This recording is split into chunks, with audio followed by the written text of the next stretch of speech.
The Canada Day long weekend hasn't felt very celebratory for thousands of Canadians who found themselves unable to travel to a special destination or stranded far from home. This is the worst case scenario on steroids. Duncan Dee is the former chief operating officer for Air Canada. Experienced in airline labor negotiations, he says what happened this weekend shocked even him. It's just so completely unnecessary. And I think we really need to have a serious look at how we got here. Last week, WestJet warned passengers that flights were being cancelled preemptively ahead of the expected strike. In an attempt to help, the federal government intervened. Labour Minister Seamus O'Regan asked the Canadian Industrial Relations Board to resolve the dispute by ordering binding arbitration. The CIRB agreed, but one important fact was overlooked. The union was still in a legal strike position.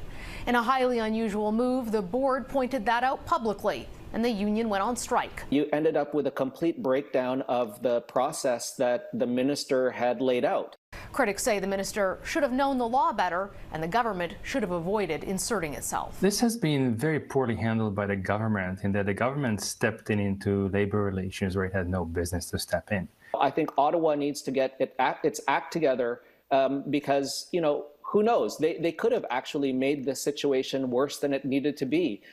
The Liberal government found some unlikely allies on Sunday, Conservative Premiers Danielle Smith and Scott Moe, both of whom sided with the feds. In a tweet, the Alberta Premier blamed the Labour Board, not the Liberals, saying the Labour Board's decision to allow the strike to continue during binding arbitration is a clear contravention of all norms, practices and precedent when it comes to good faith labour bargaining. Scott Moe praised Ottawa, saying the federal government did the right thing.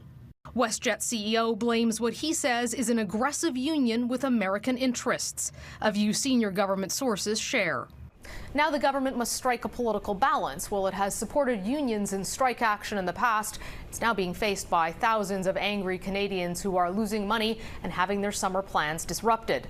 Liberal sources say that the government is trying to apply as much pressure as possible on both sides to get the labor action to end.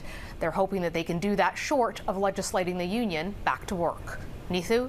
Mercedes Stevenson in Ottawa tonight.